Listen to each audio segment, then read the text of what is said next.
ఇక్కడ టిఫిన్స్ అయితే వేరే లెవెల్లో ఉన్నాయి. ఎక్కడో ఏంటో చెప్పేస్తా, వీడియో లాస్ట్ వరకు చూసేయండి. హాయ్ గాయ్స్, మన రాజమండ్రి రైల్వే స్టేషన్ దగ్గర అమ్మ టిఫిన్స్ మీలో ఎంతమంది తెలుసు కామెంట్ చేయండి.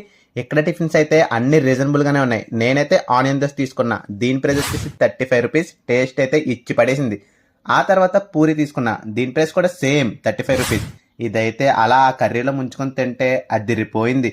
మా అన్నయ్య అయితే గారి తీసుకున్నాడు, దీని ప్రైస్ 30 రూపీస్. వీడియో తీస్తాను తినన్నయ్య అంటే పాపం బిగిసిపోయాడు. టేస్ట్ అయితే ఆ చట్నీకి గారికి కరెక్ట్గా సెట్ అయిందంట, వేరే లెవెల్లో ఉందంట. ఆ తర్వాత నేను పొరాటా తీసుకున్నా, దీని ప్రైస్ 35 రూపీస్. ఇదైతే పొరాటా స్మూత్గా ఉంది, కర్రీ అయితే అదిరిపోయింది. ఈలోపు మన ఫాలోవర్ ఒకరు కనిపించారు. తనకి ఇక్కడ బజ్జీ ఫేవరెట్ అంట. ఇంకా ఫేవరెట్ అని చెప్పింది, ఆ టేస్ట్ కూడా చెప్పాల్సిన అవసరమే లేదు. ఇక్కడ ఓతప్ అలాగే మసాలా దోశ కూడా చాలా బాగుంటాయంట. నేను ట్రై చేయలేదు, మీరు ట్రై చేసి ఎలా ఉన్నాయో కామెంట్ చేయండి. దీని ఎగ్జాక్ట్ అడ్రస్ వచ్చేసి మన రాజమండ్రి రైల్వే స్టేషన్ దాటగానే కృష్ణగుడి పక్కనే ఉంటది అమ్మ టిఫిన్స్ అని. ఫాలో కొట్టడం మాత్రం మర్చిపోకే. Bye bye.